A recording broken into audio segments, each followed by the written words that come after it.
Yes, and I respect that. But my client has a championship to contest. So if you want our participation, I'm afraid the concessions are mandatory. Yes, that's fine. Get back to me when you can. Goodbye. No one ever just signs the contract. Anyway, thanks for coming by on such short notice.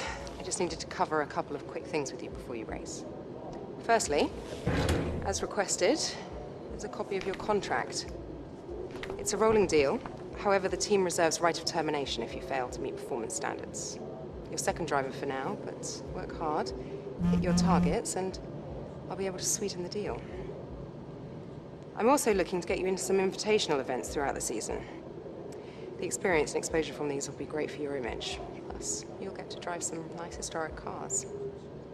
Now then, go get ready for the next session, and good luck.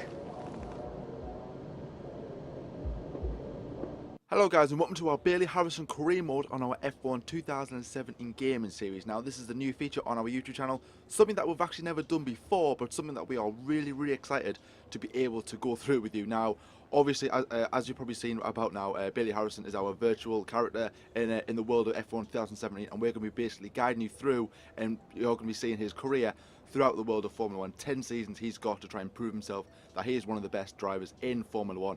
Obviously starting out with Sauber right at the very bottom and trying to work our way through the ranks. Now it is going to be quite a struggle at the start because Sauber isn't a team obviously at the top. They're going to need a lot of development and obviously a lot of time and effort to actually make the team hopefully great again. So obviously we kick things off with our contract. We're signing a 1-year contract with Sauber alongside Pascal Wehrlein. Marcus Ericsson has gone, as we did say in the last episode of the F1 debate show. So hopefully we can just kick things off with a good start at Melbourne as well. But obviously, just basically going through a look now in our laptop there. So obviously there's our home screen. There's Bailey Harrison right there. Obviously no rival as of yet, because obviously we haven't got started just yet. Vehicle management, this is a brand new thing for F1 2017, so obviously you've got to be able to manage your power unit and obviously your gearbox as well, so that's something that Bailey has to think about as the season progresses as well. Any more than obviously than the Ford provided at the start of the season will result in a penalty. But that's an introduction. Let's kick things off with practice. Morning, Jeff here. I'm looking forward to working with you as your race engineer. Hope you've had a good night's sleep, because we've got a lot of work to do today to prep for the season ahead.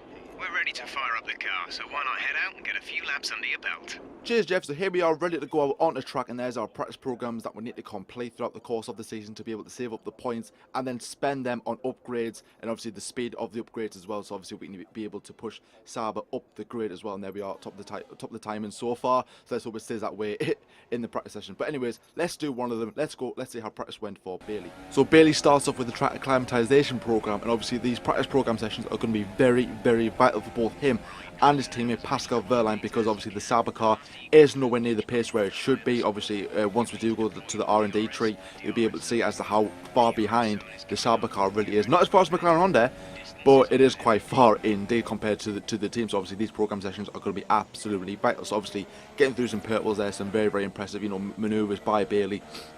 Obviously showing some really promise there, jumping through to the latter part of, well, actually the very end of the program session. There's obviously loads and loads of purples, couple of, one red, one green, but obviously all in all we do manage to pass it with flying colours as well. Obviously a very good start to the program session there. Quite a short practice session, because obviously we want to try and get out the way with. You do end up getting some points a lot, just pretty much to start off with. To be able to develop the car, unlike the last game where obviously you didn't. So obviously we come across the line to finish off the program there, and that is obviously practice 1 completed.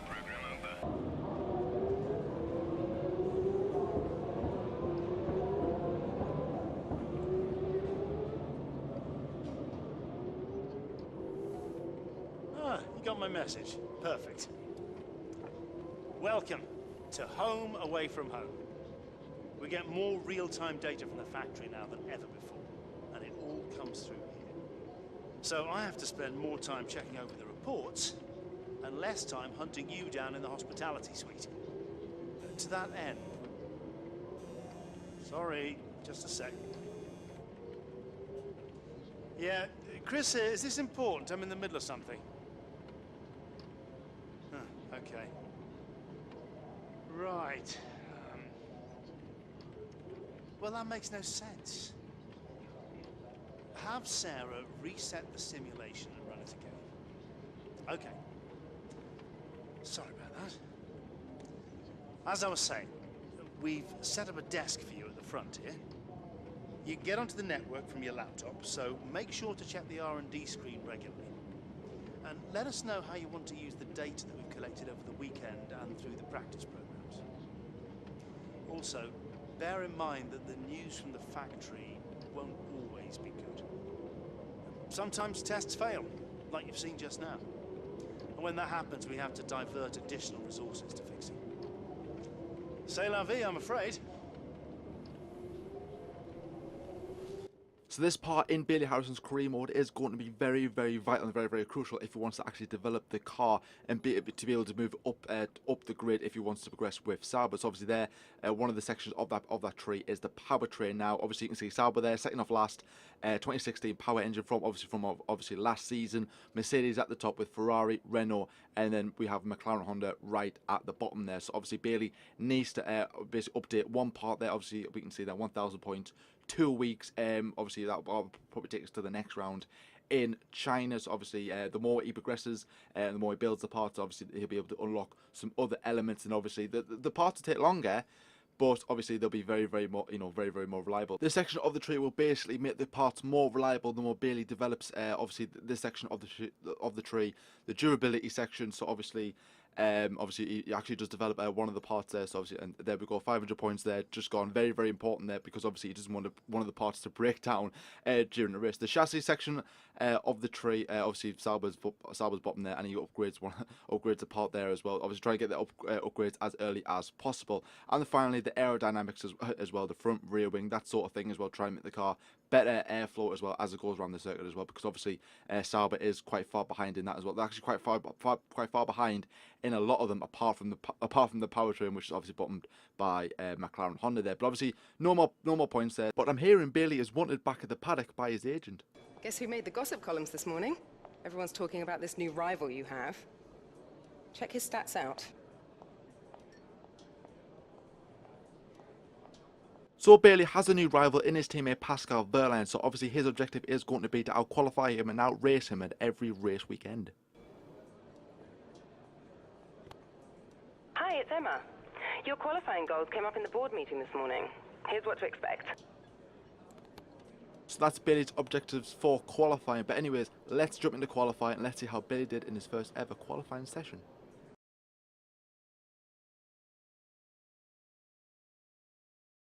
We ran on board with Bailey Harrison as he takes part in his first ever qualifying session in Australia. Now this is going to be a very pivotal qualifying session here, because obviously the Sauber are very down on power, so obviously Bailey has to get the maximum out of his car as well on ultra soft tyres in very cool conditions as well. Track temperatures lower than they were in practice due to the fact that there is overcast conditions.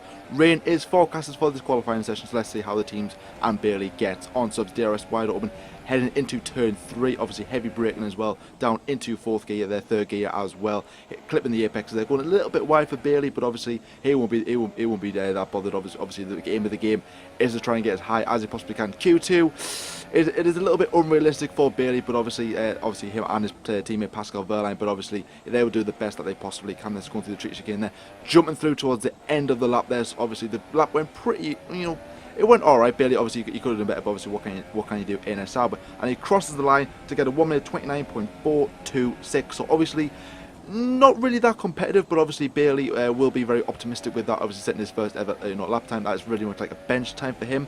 So, obviously, he needs to jump on in as well and get another lap in very shortly, and that's exactly what he is doing here. But obviously he goes very wide onto the grass, and I think he backs out of it eventually. Yes, he does. So obviously that is the end of that run. Obviously goes into Lee Mixer, and obviously getting out of the way of Daniel Kivat, who was on a flying lap there, so Bailey gets out of his way.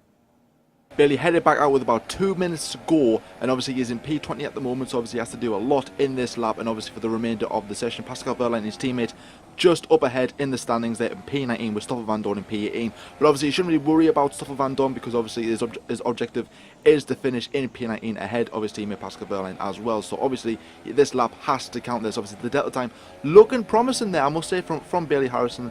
DRS open, and it is a time of What time does he get? A 1 minute 29.222. Bailey did move into P19, but then his teammate Pascal Wehrlein pipped him at the last minute to go into P20. So obviously Bailey failing his team objective there by, well, both by finishing in P20 and not finishing ahead of Pascal Wehrlein. That's the end of qualifying for Australia, so it is now time for the 2017 Australian Grand Prix, Bailey's debut Grand Prix. Let's see how he does, and your commentary comes from Lyle. The winter break seems like an eternity in Formula 1, with no Formula 1 for 4 months after the season closed in Abu Dhabi, but we are finally here for the brand new 2017 Formula 1 World Championship. 20 races all over the world, starting in Australia and ending in Abu Dhabi, the twilight race in the Middle East. And here is round 1, the 21st edition of the Albert Park Run for the Australian Grand Prix. We are in the Australian state of Victoria for the Albert Park circuit in Melbourne, a really great circuit that has proved testing for Formula 1 drivers and teams alike.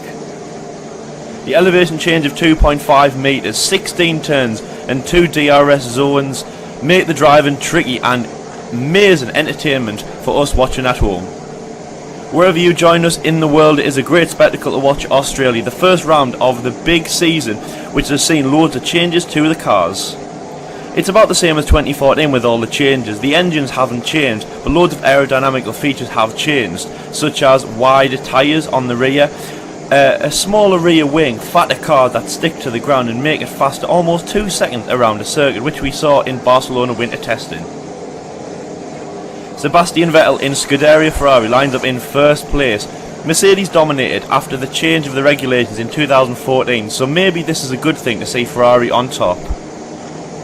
Can anyone halt Mercedes and Lewis Hamilton's dominance? The champion isn't here to defend his crown, but we all think it might go Mercedes' way. Maybe not so in the drivers, but definitely the constructors.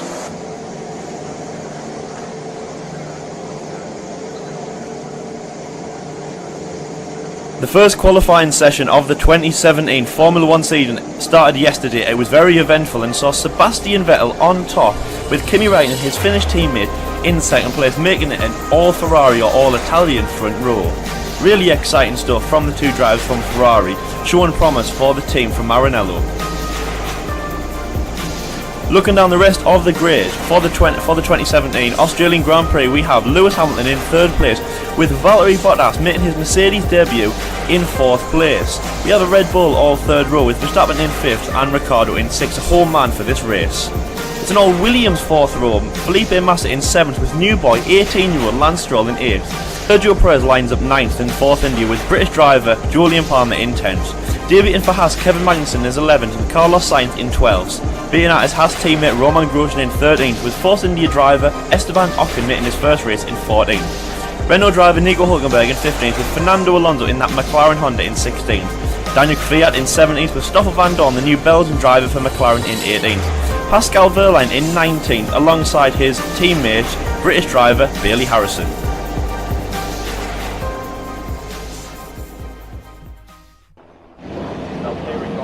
So the formation lap is done and we sit on the grid for the 5 lights. 5. And we are about to kick off the 2017 Formula 1 Championship as the cars make their way down into turn 1. It's a fantastic start by pole sitter Sebastian Vettel as he makes his way all the way down. Kimi Räikkönen, Lewis Hamilton and Valtteri Bottas all battle into turn 1, making some good gains at the back. As you see there, Bailey Harrison just settling in the rest of the grid, car number 81 at the back. Sebastian Vettel and Kimi Räikkönen make some great gains at the front, with Lewis Hamilton and Valtteri Bottas really hounding at the Ferraris at the front. We're right on board with Bailey Harrison now as he tries to make a move in the inside, his 16th place Stoffel van Dorn, as he battles him into the tight hairpin, trying to get a good position on him. He just can't, he'll have to yield at the Belgians gain, but we try to follow him as he makes some gains in this race. He has Fernando Alonso sitting behind him as the only driver on the Supersoft in the back of the field now. He's right on board with him at the moment. 25 years of Sauber, he'll want to make a really good improvement on that. A very historical landmark for the team as we round off Sector 1 of the first lap in the 2017 Australian Grand Prix. We're making some great gains at the moment. Meanwhile, at the front, Sebastian Vettel leads with the two Mercedes drivers hounding out the way, alongside with Kimi Räikkönen also as well. We see some action in the back as Toro Rosso tries to make a move on the McLaren of Fernando Alonso. He'll just have to yield there at the moment. Some good gains on lap 1 at the moment. Stoffel van Dorn, as you can see now, just getting away from the British drivers' view. But we're trying to make some gains now, entering Sector 3 now, trying to get Leighton on the braking now, especially trying to get close to him. A good overtaking position into the first straight On to lap 2 now, as we just round off sector 3 now in the really tight corner. He's got Nico Hulkenberg ahead of Stoffel Van Dorn now, as he just tries to make some gains along there. Meanwhile, Sebastian Vettel sets the fastest lap of the race at a 1:35, a really good time. These cars are supposed to be 2 seconds faster than we saw in 2016. We saw some great gains on there as well.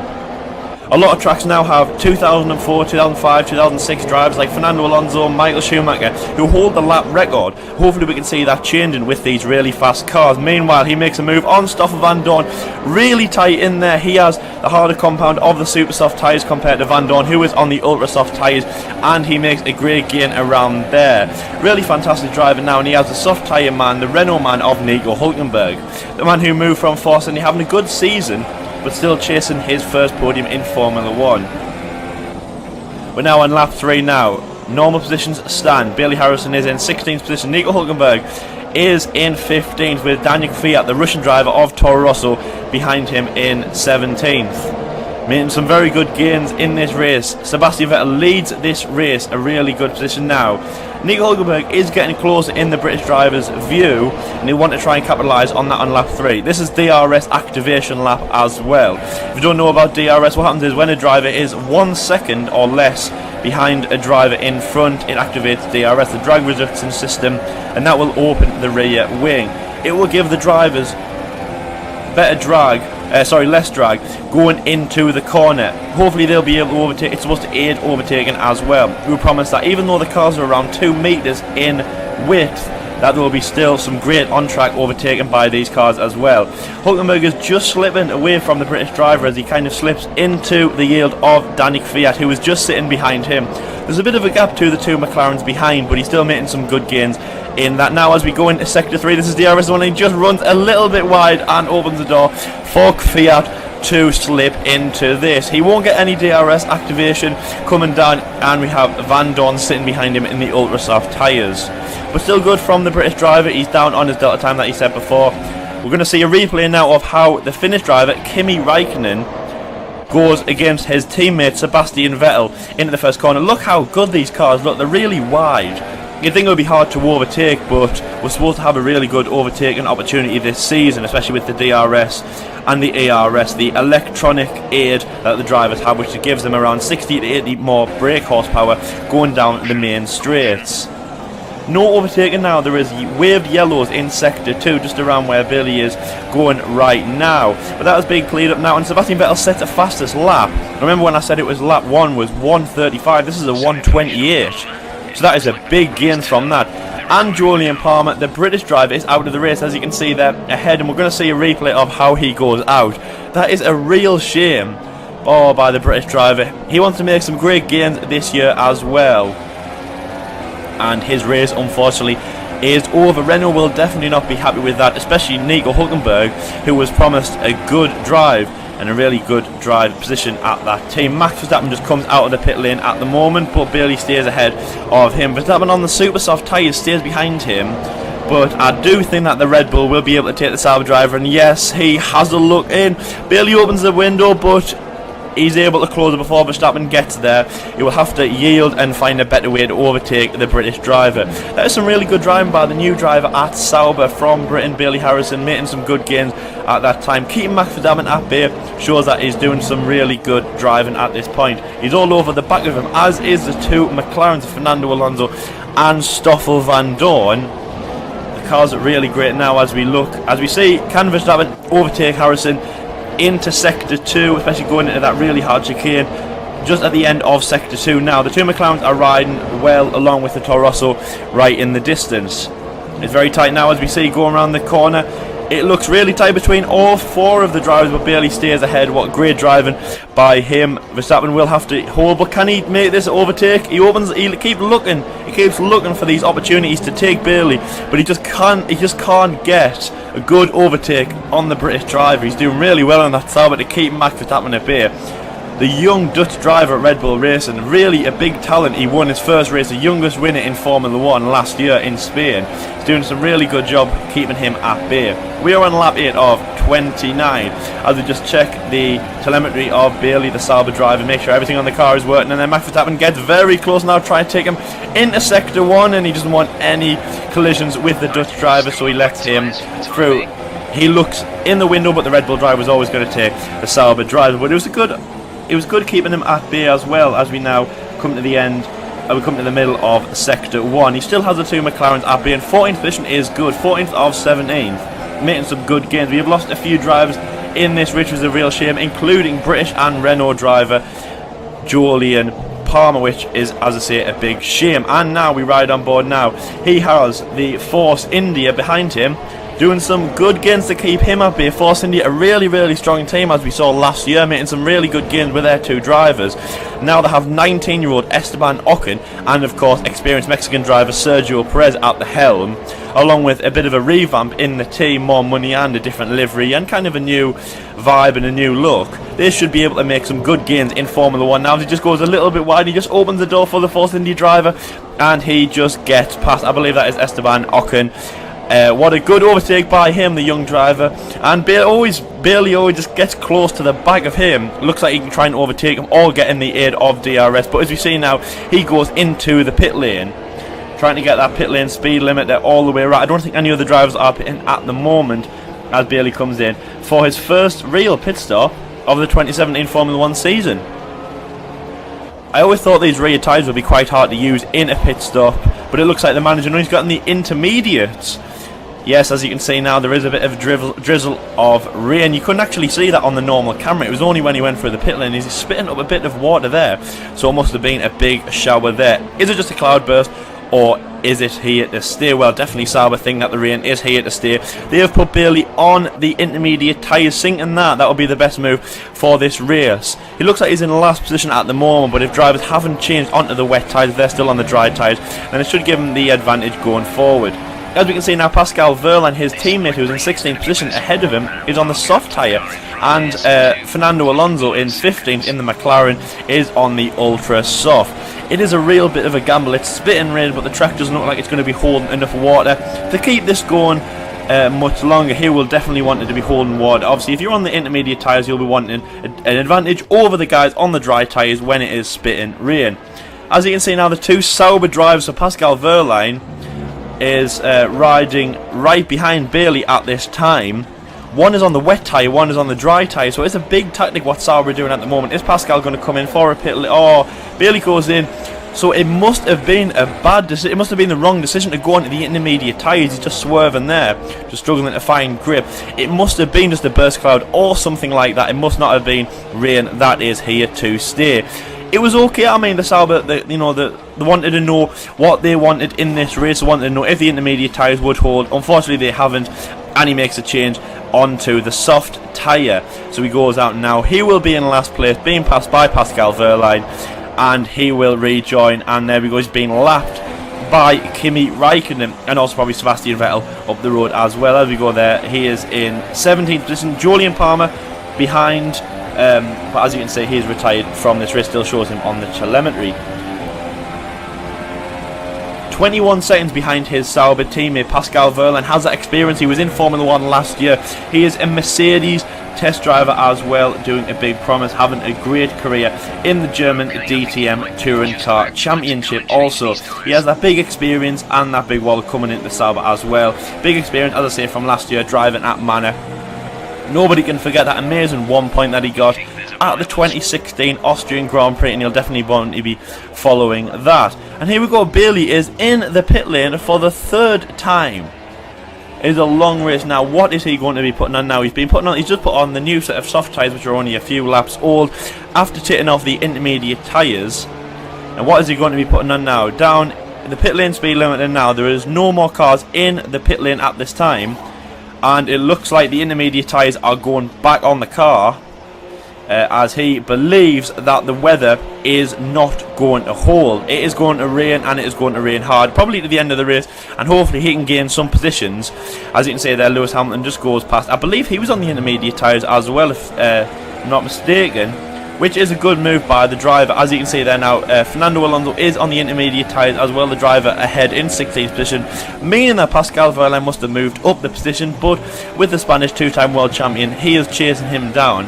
He's got a good few laps to go. Sergio Perez there, as you can see, is out of the race, and we're going to see a replay of how he gets out of the race. The Force India driver, as I say, really strong. He's now the leader of the team now that Nico Hülkenberg is gone. A revamp, a new teammate, French teammate, 19 years old, and unfortunately his race is over.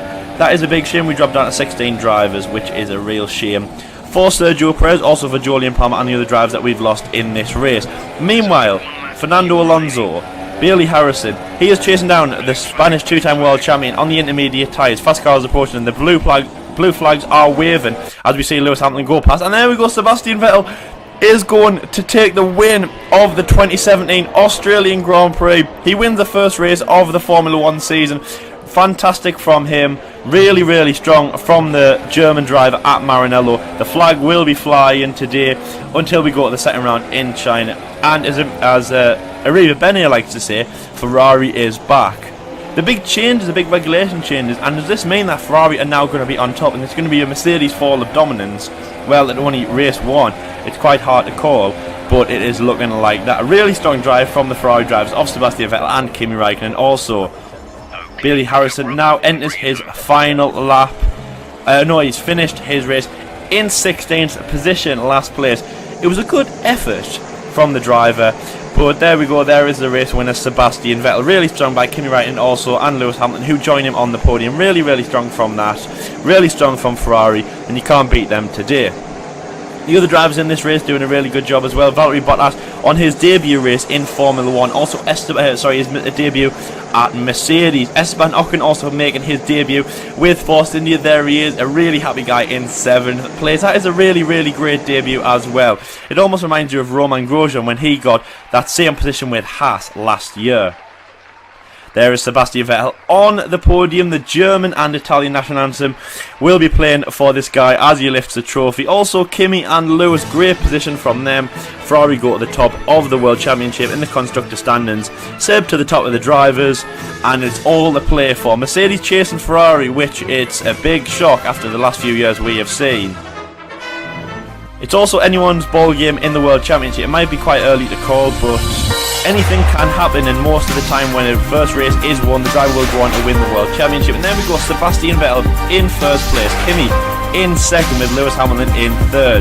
Daniel Ricciardo making some great gains with Toro Rosso moving up a few places, also with Carlos Sainz. Max Verstappen in 6th place with Esteban Ocon in 7th. We said the 19-year-old Force India driver from France making a great position on the 8th place for Kevin Magnussen, very similar to Romain Grosjean last year. Danny Kvyat, 9th place, mainly in the top 10, getting a good few points for Toro Rosso, with Nico Hülkenberg, the only Renault driver to finish the race in 10th place. Romain Grosjean in 11th place for Haas, just outside the points, is not where he'll want to be going. Valtteri Bottas, it was a good qualifying in his Mercedes debut, but he just couldn't hold on. Wehrlein in 13th, great from Sauber. 14th is Stoffel Van Dorn, the new guy at McLaren, beating out his teammate. Bailey Harrison in 16th position with Sergio Perez, Julian Palmer, Felipe Massa and Lance Stroll all retiring from the race. Bailey rounds off the 2017 Australian Grand Prix, making some good gains for the first race. So a good few debuting performances in that, and I would say that is pretty good. As you can see there, Vettel leads the race, and the standings from the race are the standings in the Drivers' World Championship. It's all to play for, but with 7 points running away, it is a good start. The people who have normally won the first race have gone on to win the World Championship, including Nico Rosberg last year, which is really strong. I think that is a really good start, especially for Sebastian Vettel heading into China. He should be very happy with that, and as you can see, normal service resumed at the bottom with no points, or 25 points behind the leader. And as you can see there, Scuderia Ferrari running away with it. Red Bull Racing actually beat out Mercedes. Then we have Toro Rosso, Force India, Haas, Renault, Williams, McLaren and Sauber. All the way down to 8th place with Williams scoring no points. Renault with its first point in Formula 1, and I would say that is a strong result.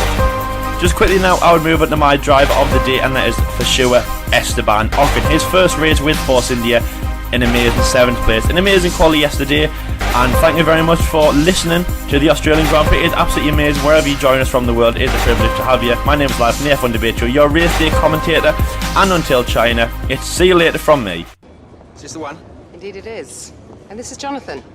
He's going to let you drive some of his cars. Well, not quite my cars, per se. It's a mere detail. You know, I'd really rather be down there racing them myself, to be honest. I'm actually quite handy behind the wheel, but it's the downforce, those lateral Gs, you know? The old neck can't really handle it. So I need a pro. And that's where you come in. We run in a bunch of events throughout the year. Time trials, races, all sorts. And I have it on good authority that you have the ability and temperament to do well in these. Make our business look good and, most importantly, bring the cars back in one piece. So consider this a formal invitation. I'll see you at the track. Now, I'd just like to step into my office. So just before we end this episode, we're just going to have a look at Bailey's outing at Silverstone for one of the classical events. Obviously, we've just seen there that Jonathan came up to him and obviously offering him some roles of obviously driving some classical cars around certain circuits across the entire of his F1 career. So obviously a very good opportunity for him. And obviously we're going to see his first one here at 9 cars he's got to overtake in the 1996 Williams FW18, driven by Damon Hill to win his one and only World Championship, obviously back in 1996. So a very, very good opportunity for Bailey to get some very, very good experience in one of them cars as well. Obviously, absolutely beautiful machine there. But obviously, I'm just basically just leave the gameplay for you there, so obviously you can see the entirety of the 4 minutes there for Bailey. So obviously, if you do want to see it, again, keep watching. If not, then obviously then just skip to the end. But I just want to say thank you very much for everyone that has watched this episode so far. It's been a very, very a big privilege for both myself and Lyle as well. So very much appreciated. If you do want to see more gameplay videos, then please hit that like button as well. Subscribe as well. Obviously, comment underneath what you think of the first episode. Might not be the best episode, but obviously this is still relatively new for both me and Lyle. So obviously, hopefully, as the season progresses and as the career progresses, it will get better. But obviously, as always, guys, we've been there from the Debate Show, and we'll see you later.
Thank you.